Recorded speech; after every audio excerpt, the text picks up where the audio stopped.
Hello, it's time for another episode of Discipleship Today. We've been working through a list of discipleship traits, commands that Jesus gave that we've been looking at. We're going to take a break from that today. And we've been really talking about the Great Commission. The Great Commission is found in Matthew 28, verses 19 and 20. And it says there, let me read it from the ESV for you. Go therefore and make disciples of all nations, baptizing them in the name of the Father and the Son and the Holy Spirit. And we usually get there and we stop, is the Great Commission.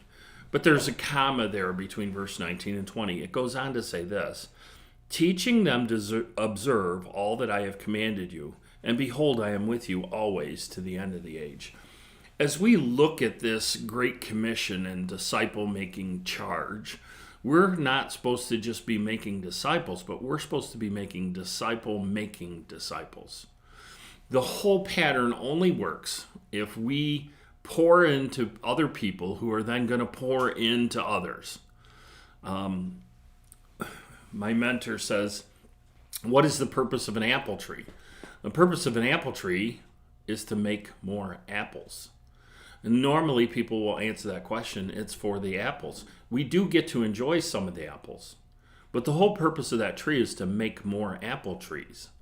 And that is the same as it is as we become disciples of Jesus Christ and we make disciples. We want disciple-making disciples. As Paul said that we should invest in young men who would invest in others. And that's what we've been called to do. We're supposed to be doing all of those things, making disciples.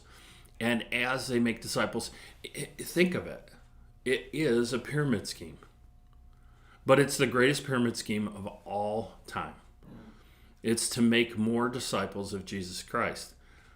And that's what we're looking for. We're looking for disciple-making disciples. I've been asking my disciples just recently, who is it that they're discipling?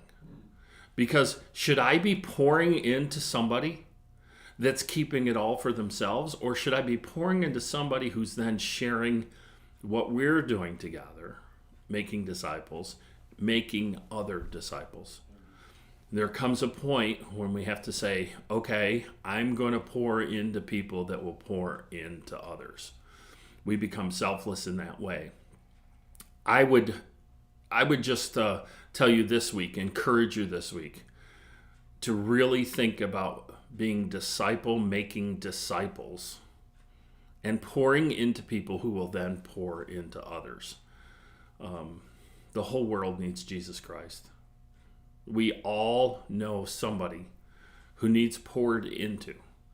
And it's not, we pour into people even when they're not Christians, when they're not Christ-like.